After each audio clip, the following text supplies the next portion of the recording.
আলহামদুলিল্লাহ নাহমাদুহু ওয়া নাস্তাঈনুহু ওয়া নাস্তাগফিরুহু ওয়া নাউযু বিল্লাহি মিন শুরুরি আনফুসিনা ওয়া মিন সাইয়্যাতি আ'মালিনা মান ইয়াহদিহিল্লাহু ফালা মুদিল্লা লাহু ওয়া মান ইউদ্লিল ফালা হাদিয়া লাহু ونشهد أن لا إله إلا الله وحده لا شريك له ونشهد أن محمدا عبده ورسوله الذي أرسله بالحق بشيرا ونذيرا وداعيا إلى الله بإذنه وسراجا منيرا فقد قال الله تعالى في كلامه المجيد وفرقانه الحميد أعوذ بالله من الشيطان الرجيم بسم الله الرحمن الرحيم فإن كرهتموهن فعسى أن تكرهوا شيئا ويجعل الله فيه خيرا كثيرا وقال النبي صلى الله عليه وسلم خيركم خيركم لأهله وأنا خيركم لأهله সম্মানিত মুসাল্লিয়ানে কিরাম, মহান আল্লাহ পাকের দরবারে আমরা লাখো কোটি শুকর আদায় করেছি যে আল্লাহ রব্বুল আলামিন আমাদের প্রতি দয়া করে, মায়া করে, ভালোবেসে আল্লাহ পাকের গোলামি করার জন্য পৃথিবীর সর্বশ্রেষ্ঠ স্থান মসজিদে এসে বসার তৌফিক দিয়েছেন। সেই সাথে কোরআন হাদিস থেকে কিছু কথা বলার, শোনার তৌফিক দিলেন।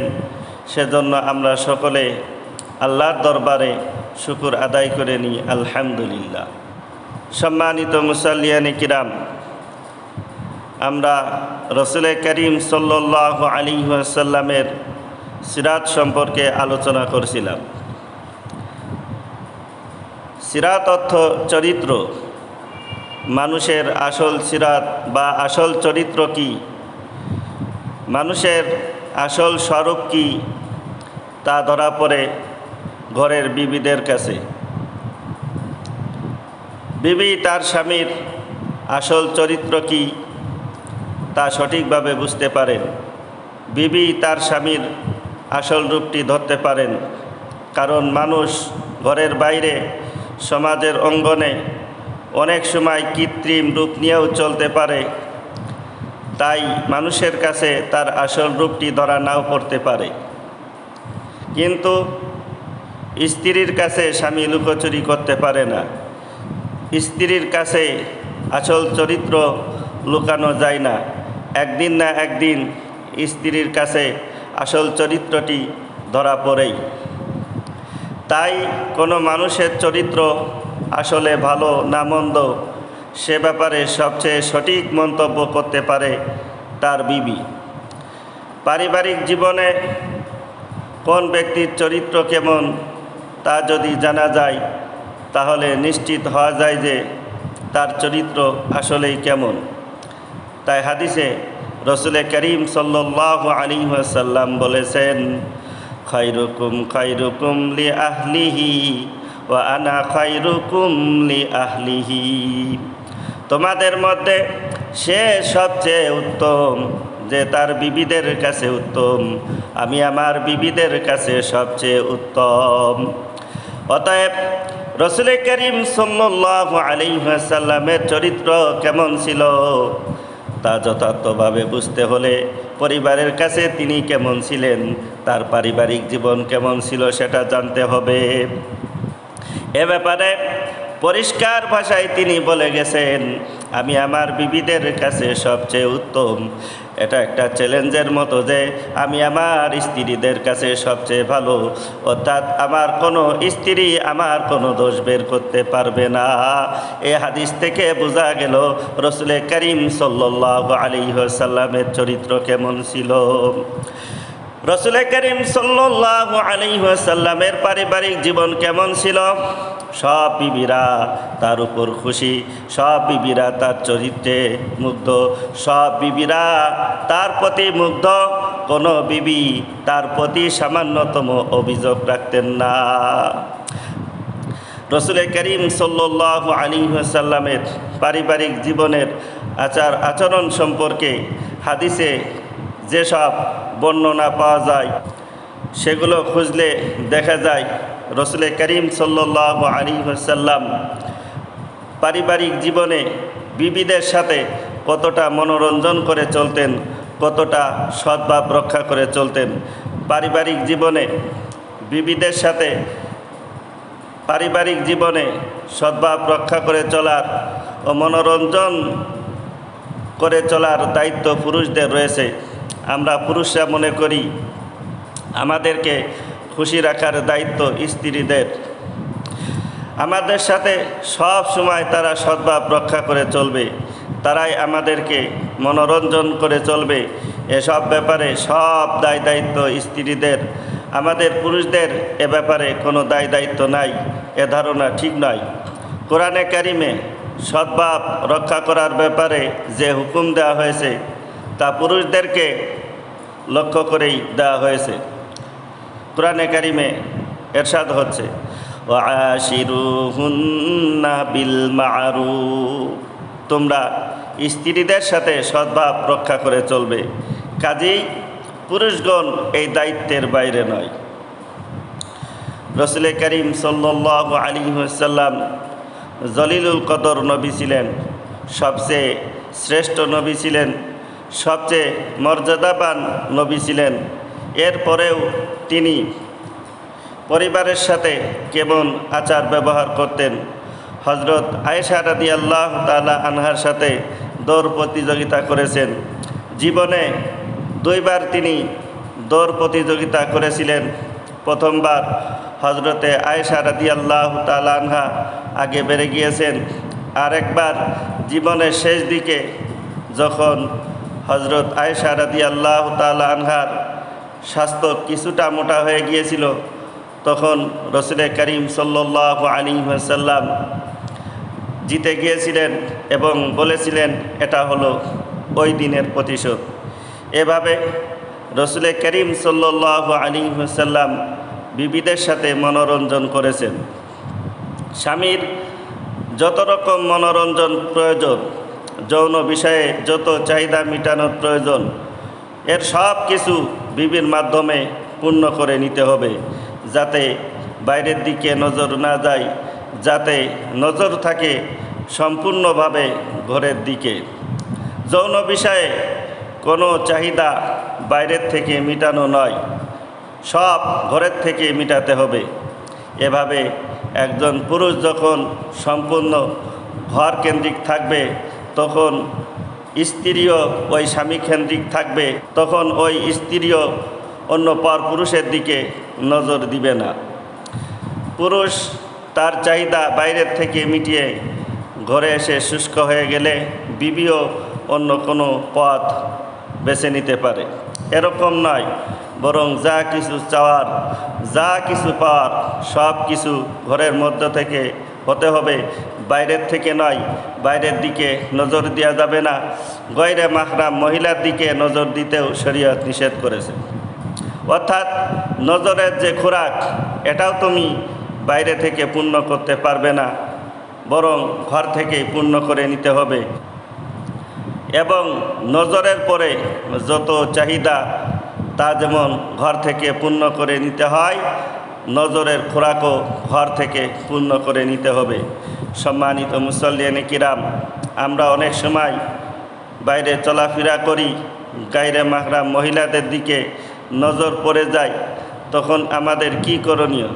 এ সম্পর্কে দিক নির্দেশনা দিয়ে হজরতে আলী রাদিয়াল্লাহু তাআলা আনহুকে আল্লাহর নবী বলেছেন, ইয়া আলিয়ু লা তুতবি'ন নাজরাতান নাজরাতা ফা ইন্না লাকাল উলা ওয়া লাইসাত লাকাল আখিরা। হে আলী, দৃষ্টি যদি পড়ে যায় তাহলে এক পলকের অনুমতি আছে, দ্বিতীয় পলকের অনুমতি নাই। অর্থাৎ প্রথমবার যে দৃষ্টি অনিচ্ছায় পড়েছিল এটা তো তোমাকে ক্ষমা করা হবে, কিন্তু পরবর্তীতে দৃষ্টি যদি আরও দীর্ঘায়িত করা হয় তাহলে সেটা তোমাকে মাফ করা হবে না। অন্য এক হাদিসে এসেছে, যদি কোনো মহিলার দিকে দৃষ্টি পড়ে এবং তোমার মন তার দিকে ঝুঁকে যায় এবং চাহিদা মেটানোর কল্পনা এসে যায়, তাহলে তুমি ঘরে চলে এসো, ঘরে এসে নিজের বিবির মাধ্যমে চাহিদা পূর্ণ করে নাও, তাহলে ওয়াসওয়াসা দূর হয়ে যাবে। অনেক সময় ওই নতুন কোনো মহিলার মধ্যে অতিরিক্ত নতুন কোনো আকর্ষণ আছে বলে কল্পনায় আসতে পারে, মনে হতে পারে তার মধ্যে কি যেন আছে।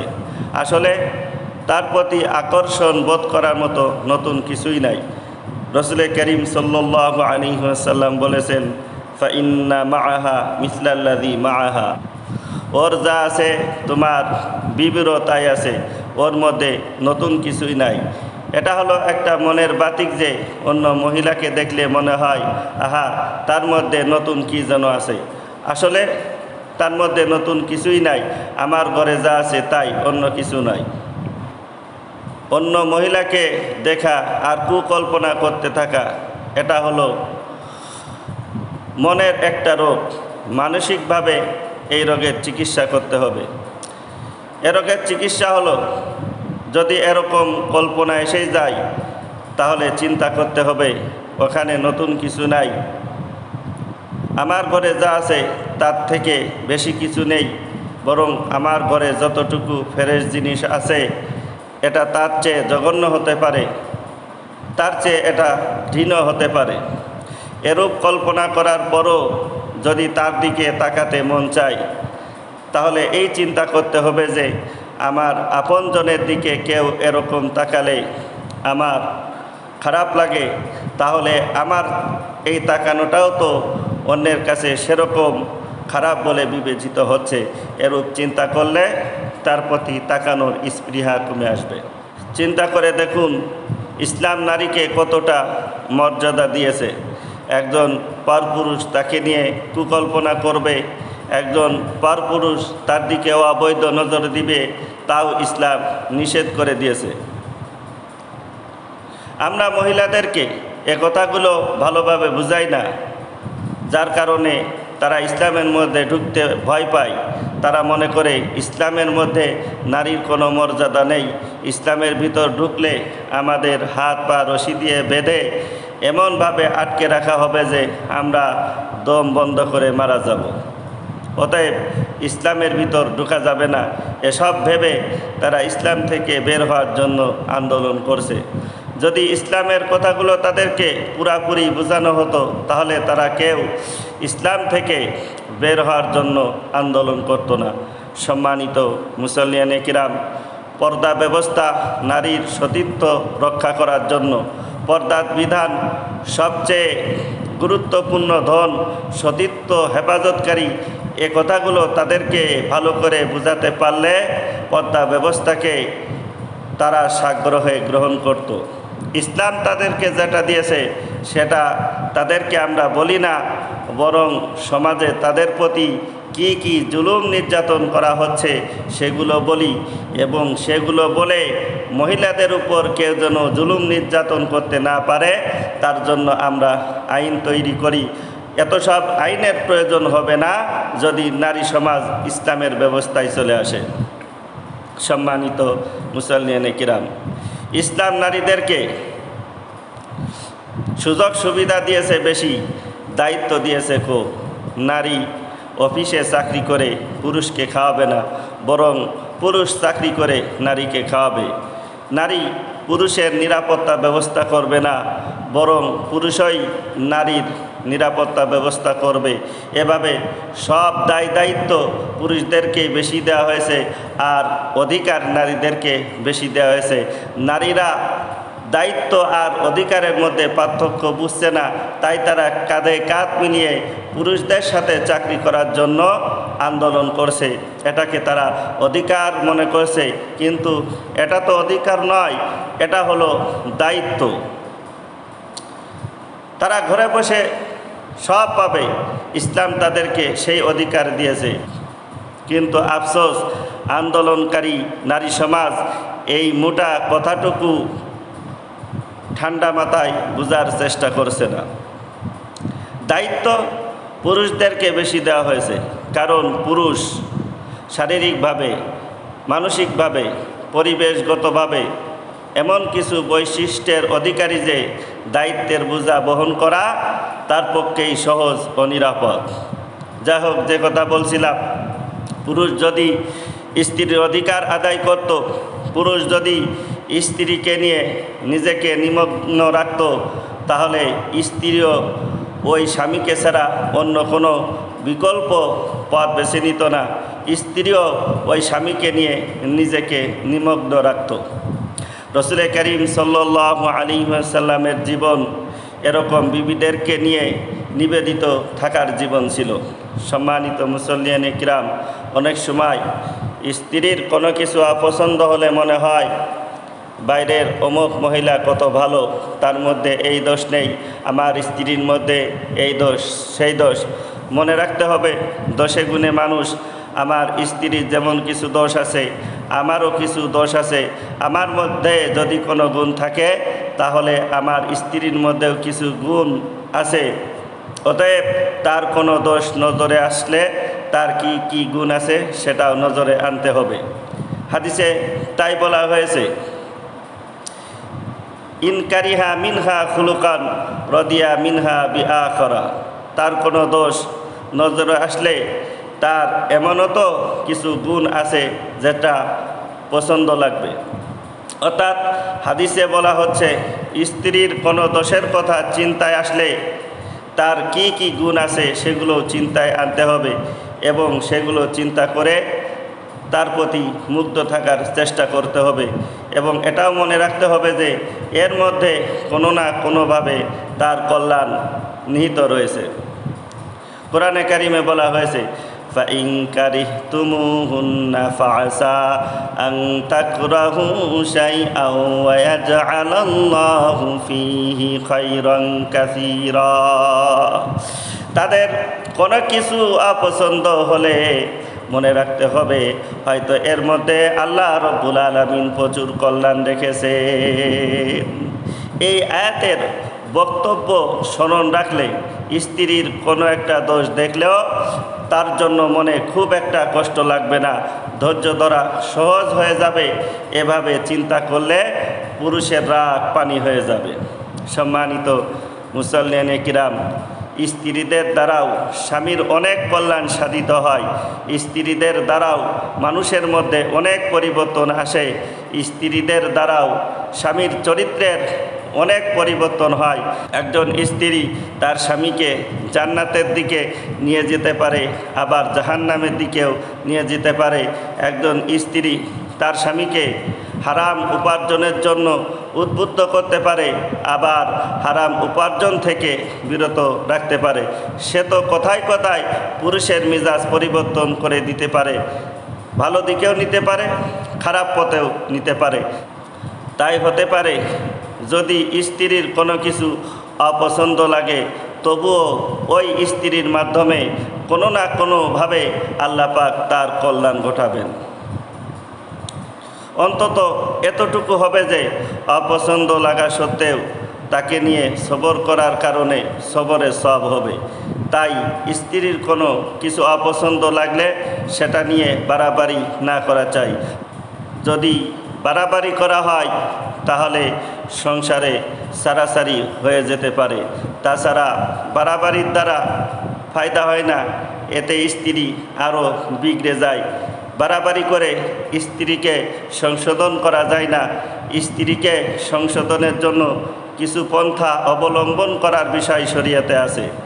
তবে সেক্ষেত্রে বাড়াবাড়ি না করা চাই, আবার একেবারে ঢিল না দেওয়া চাই, বরং মধ্যম পন্থা অবলম্বন করা চাই। হাদিসে মধ্যম পন্থা অবলম্বনের দিক নির্দেশনা দিয়ে বলা হয়েছে, মহিলারা হলো বাঁকা হাড়ের তৈরি, তাদেরকে সোজা করতে গেলে ভেঙে যাবে, আবার একেবারে সোজা করার চেষ্টা না করলে তারা সম্পূর্ণ বাঁকাই থেকে যাবে। নারীরা বাঁকা হাড়ের তৈরি, এ কথাটা হলো একটা উপমা।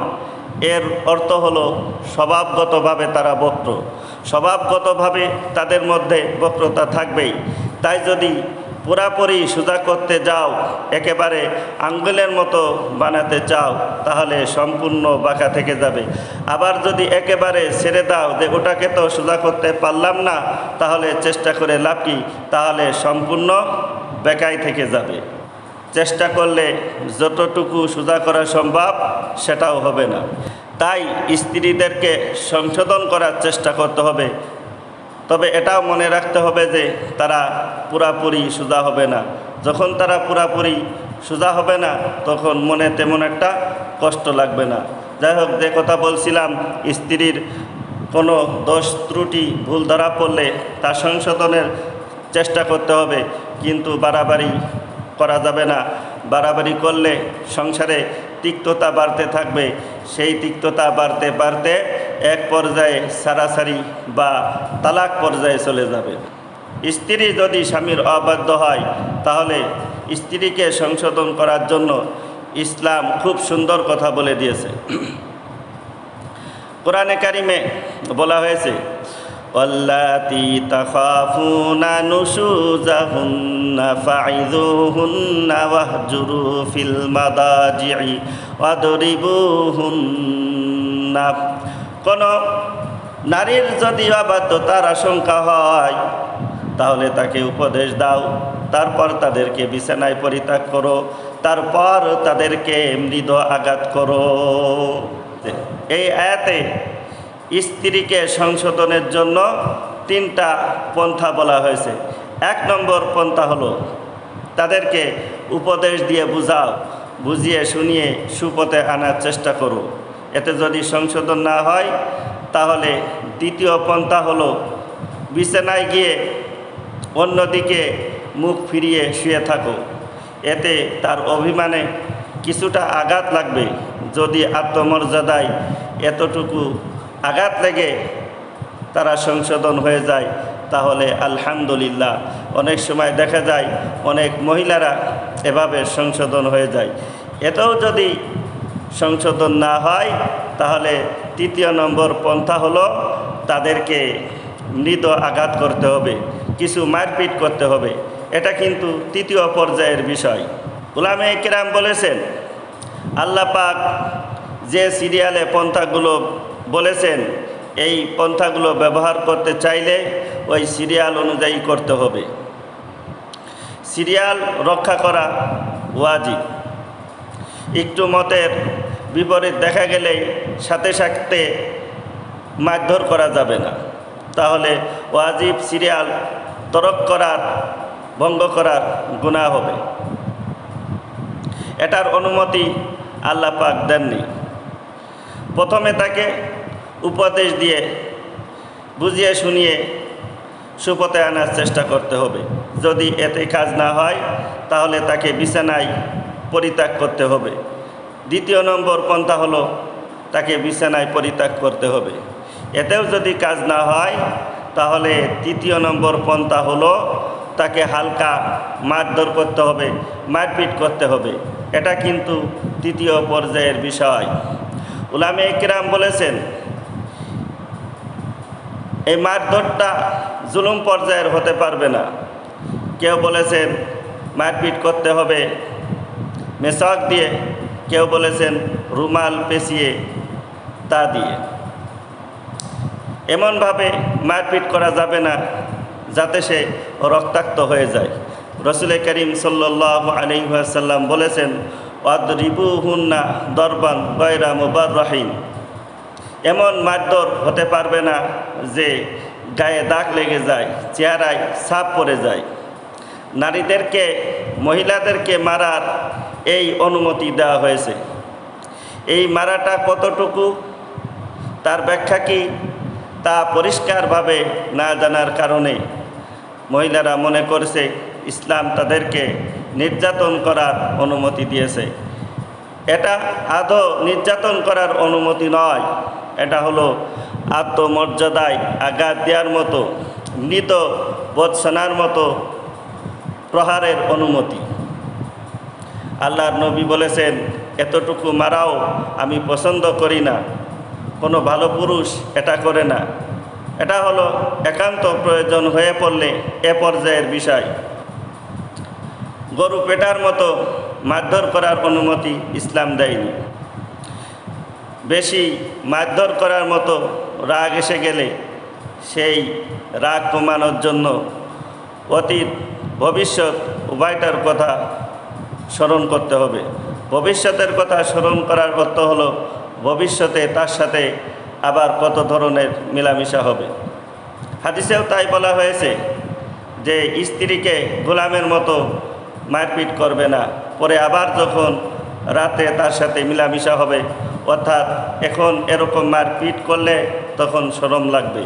আমি আমার স্ত্রীর সাথে এমন কোনো আচরণ করতে পারি না যেটা সামনে আমার জন্য লজ্জার কারণ হয়ে দাঁড়ায়।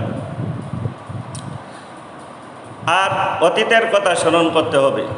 এ ব্যাপারে কোরআনে কারিমে বলা হয়েছে, ওয়াকাইফা তাখুযুনাহু ওয়াকাদ আফদা বা'দুকুম ইলা বা'দ। এখন কিভাবে তুমি তার সাথে এমন আচরণ করছো, অথচ পিছনে কত আদর সোহাগ হয়েছে, কত প্রেম বিনিময় হয়েছে, কত ভালোবাসার ওয়াদা হয়েছে, সেগুলো কি মনে পড়ে না? এই আয়াত এবং হাদিসে ইঙ্গিত করা হয়েছে যে পিছনের কথাও মনে রাখতে হবে, সামনের কথাও মনে রাখতে হবে, তাহলে জুলুম করার মতো মন দমন হয়ে যাবে। দেখুন, ইসলাম সব কথা কত সুন্দরভাবে বলে দিয়েছে। বিশেষভাবে একথাটাও মনে রাখতে হবে যে একজন মহিলা তার স্বামীর জন্য সব কিছু সে ছেড়ে দিয়ে এসেছে। তার বাপ মা, ভাই বোন, আত্মীয় স্বজন সব কিছু সে ছেড়ে দিয়েছে শুধুমাত্র তার স্বামীর জন্য। এই একটা কথা চিন্তা করলে স্ত্রীর প্রতি জুলুম করার মতো চিন্তা আসবে না। এসব কথা চিন্তা করলে তার প্রতি জুলুম করার মতো চিন্তা আসবে না। গরু পেটার চিন্তা তো আসতেই পারে না।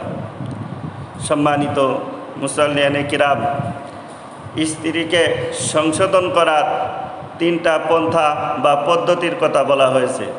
যদি এতেও কাজ না হয়, তাহলে 4র্থ পর্যায়ের আরেকটা পদ্ধতি হলো ফাবআসু হাকামাম মিন আহলিহি ওয়া হাকামাম মিন আহলিহা। 4র্থ নম্বর পদ্ধতি হলো, যদি এতেও কাজ না হয়, তাহলে স্বামীর পরিবারের পক্ষ থেকে একজন আর স্ত্রীর পরিবারের পক্ষ থেকে একজন সালিশ নিযুক্ত করবে। এই সালিশ নিযুক্ত সরকারও করতে পারে, অথবা মুসলমানদের কোনো সংগঠন থাকলে তারাও করতে পারে। তাদেরকে জানাতে হবে যে আমাদের স্বামী স্ত্রীর মধ্যে বনিবনা হচ্ছে না। তারা উভয় পক্ষ থেকে একজন করে সালিশ নিযুক্ত করবে। পুরুষের পরিবারের থেকে একজন, স্ত্রীর পরিবারের থেকে একজন। তারা মিলে উভয় পক্ষের কথাবার্তা শুনবে। যদি তারা কোনো সুরাহা বের করতে পারে তো বের করে দিবে। কোরআনে বলা হয়েছে, আল্লাহ পাক বলেছেন, ইউরিদা ইসলাহাই ওয়াফিকিল্লাহু বাইনাহুমা। যদি তারা সংশোধনের নিয়তে কাজ করে, তাহলে আল্লাহ তাআলা স্বামী স্ত্রীর মধ্যে জোর লাগিয়ে দিবেন, তাদের মধ্যে বনিবনা হয়ে যাবে, মনোমালিন্য দূর হয়ে যাবে। যদি কোনোভাবে তাদের মধ্যে সুরাহা করার পথ না থাকে, তাহলে চরম পর্যায়ে গিয়ে তালাকের চিন্তা আসতে পারে। তালাকের চিন্তা আগে নয়, কিন্তু আমাদের অভ্যাস হলো একটু বনিবনা না হলে সাথে সাথে দাও তালাক। সাধারণভাবে 1 তালাক দিলে তো সংশোধনের সুযোগ থাকে, রুজু করা যায়। স্বামী স্ত্রী মিলামেশা করলেও রুজু হয়ে যায়, যদি বাইন শব্দটা উল্লেখ না করে। বাইন শব্দটা উল্লেখ করলে আরেকটু শক্ত তালাক হয়ে যায়। তবুও সংশোধনের সুযোগ থাকে, আবার বিবাহ করিয়ে নিলে হয়ে যায়। কিন্তু ঘর ভরে তালাক দেয়, 14 গোষ্ঠীকে তালাক দেয়, এমন জজবা ও জেদ নিয়ে তালাক দেয়, তখন সংশোধনের আর কোনো সুযোগ থাকে না, স্ত্রীকে রাখার কোনো পথ থাকে না। তখন হুজুরদের কাছে বৃথা ছুটাছুটি করে। বুঝে শুনে ধীরে সুস্থে কাজ করতে হবে, যশের সাথে হুঁশও রাখতে হবে। তো সম্মানিত মুসাল্লিয়ানে কিরাম, এভাবে ইসলাম পারিবারিক জীবন চালানোর শিক্ষা দিয়েছে। স্বামী যখন তার স্ত্রীকে নিয়ে এভাবে চলবে, স্বামী যখন তার স্ত্রীর সাথে মনোরঞ্জন করে চলবে, পরিমিত আদর সোহাগ করবে, তার প্রতি কোনো জুলুম করবে না, তখন ওই স্ত্রীও তার স্বামী ছাড়া অন্য কোনো চিন্তা কোনো দিন করতে পারবে না। তখন সে ভাববে এর চেয়ে ভালো মানুষ আর হয় না। যখন এ পর্যায়ে স্বীকৃতি তার স্ত্রীর কাছ থেকে এসে যাবে, তখন সে স্বীকৃত ভালো মানুষ। রসুল করিম সাল্লাল্লাহু আলাইহি ওয়াসাল্লাম তাই বলেছেন, তোমাদের মধ্যে সবচেয়ে ভালো সে যে তার স্ত্রীর কাছে ভালো। আমি আমার স্ত্রীদের কাছে সবচেয়ে ভালো। এই একটা বিষয় রসুল করিম সাল্লাল্লাহু আলাইহি ওয়াসাল্লামের চরিত্রকে উন্নত প্রমাণ করার জন্য যথেষ্ট। আল্লাহ তাআলা আমাদের সকলকে বোঝার এবং আমল করার তৌফিক দান করুন। ওয়া আখির দাওয়ানা আনিল হামদুলিল্লাহি রাব্বিল আলামিন। আসসালামু আলাইকুম ওয়া রাহমাতুল্লাহি ওয়া বারাকাতুহু।